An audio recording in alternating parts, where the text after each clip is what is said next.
எழில் வந்து பாராட்டணும்னு அவசியம் இல்லை, இங்கே வந்தாலே பாராட்ட தான் வந்திருக்கோன்னு அவசியம். அதனால் தனியாக அங்கே வந்து பாராட்டுறதுக்குன்னு ஒரு வார்த்தை தேடணும்னு அவசியம் இல்லை. ரொம்ப ஆச்சரியமாக இருக்கிறது என்னென்னா, சிஷ்யன் வந்து சினிமாவுக்கு வந்து 25 வருஷம் ஆகிடுச்சு. ஆனால் அவர் குருவாக இருந்த எனக்கு வந்து இன்னும் ஒரு 5 வருஷம் கூட ஆகலை. அந்த மாதிரி ஒரு நினப்பில் தான் நான் வாழ்ந்துட்டுருக்கேன். நல்லா கவனிச்சிங்கன்னா நான் ஃபங்க்ஷன்லாம் வச்சுருக்கவே மாட்டேன். அதில் ஒரு புத்திசாலித்தனம் ஒன்று இருக்குது. பொதுவாக நம்ம எழில் வந்து கொஞ்ச நாள் என்கிட்ட அசிஸ்டன்ட் டைரக்டராக இருந்தார். பொதுவாக நம்ம அசிஸ்டன்ஸ் எல்லாம் எப்படி ஞாபகம் வச்சுக்கோம்னா, நல்ல நல்ல அசிஸ்டன்ஸ்லாம் மறந்துடுவோம். கொஞ்ச நாளைக்கு முன்னாடி ராஜா சாருக்கு வந்து ஒரு கேக் கொடுக்கணும் அப்படின்னும் போது அதில் வழக்கமாக நம்ம எதாவது எழுதுவோம் இல்லையா? அதனால் இசையே புள்ளி புள்ளி புள்ளி, கடலே புள்ளி புள்ளி புள்ளி, பார்த்திபன் அந்த மாதிரின்னு சொல்லிட்டு ஒரு கேக் ரெடி பண்ணி எடுத்துருவாங்க அப்படின்னு. பிரசாத் ஸ்டுடியோவில் அவருடைய டோர் வந்து 2 டோர் இருக்கும். இந்த டோரை திறந்துட்டு உள்ளே போகணும். இந்த டோரை திறக்கும் போது அது கேக் எப்படி இருக்குன்னு பார்க்கலான்னு நான் திறந்து பார்த்தேன். பார்த்தா இசையே பூ இல்லி புள்ளி அப்படி இருக்கு. எனக்கு கெட்ட வார்த்தையில் திட்டம் கோவம் வந்துருச்சு.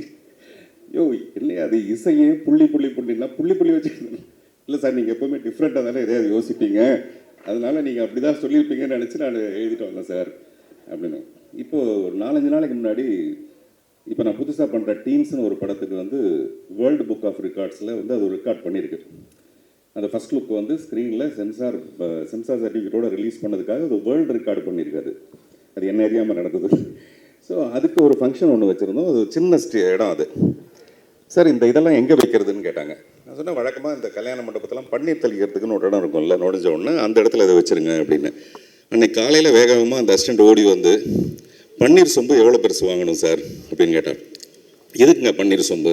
இல்லை நீங்கள் தானே சார் சொன்னீங்க பன்னீர் சொம்பு வைக்கிற இடத்துல அதை வைக்கணுன்ட்டு. முதல்ல பன்னீர் சொம்பை வச்சா தானே சார் அதை வைக்க முடியும். நான் சொன்னது ஒரு உதாரணத்துக்கு சொன்னேன், இந்த இடத்துல வைங்க. ஸோ பொதுவாகவே நம்மக்கிட்ட ஒரு 100 பேர் 500 பேர் அசிஸ்டன்ட் டைரக்டராக என்னுடைய இந்த 33 வருஷத்தில் வந்திருந்தால் கூட எழில் வந்து ஒரு ஸ்பெஷல் எழில். அதனால தான் எஸ் எழில்னு இருக்குது. எஸ் எழில்னால் ரொம்ப ஸ்பெஷல் அவர். அதே மாதிரி சின்சியர், சைலண்ட். நாளைக்கு அவர் துள்ளும் பண்ணுவாருங்கிறதே தெரியாத அளவுக்கு என்கிட்ட இருக்கும்போது ரொம்ப ரொம்ப அமைதியாக இருப்பார். அவ்வளோ அமைதியான ஒருத்தர். கடைசியில் கொஞ்ச நாள் கழித்து நான் அவரோட யுத்த சத்தம்னு ஒரு படம் பண்ணுற அளவுக்கு அவர் வளர்ந்து இன்றைக்கி இந்த மேடையை அலங்கரிக்கிறதும். இந்த தேசிகராஜா 2வோட ப்ரொடக்ஷன் வந்து இன்ஃபினிட்டி கிரியேஷன்ஸ்னு போட்டிருக்கீங்க, வந்து தான் பார்த்தேன். மிஸ்டர் ரவிச்சந்திரன் அவர்களுக்கு என்னுடைய பாராட்டுகள், விமலுக்கு என்னுடைய வாழ்த்துக்கள். இன்ஃபினிட்டினா முடிவில்லாத அவ்வளோ பெரிய வெற்றியை தொடர்ந்து விமலும் பெற, இந்த தயாரிப்பாளர் பெற என்னுடைய மனப்பூர்வமான வாழ்த்துக்கள். நன்றி, வணக்கம்.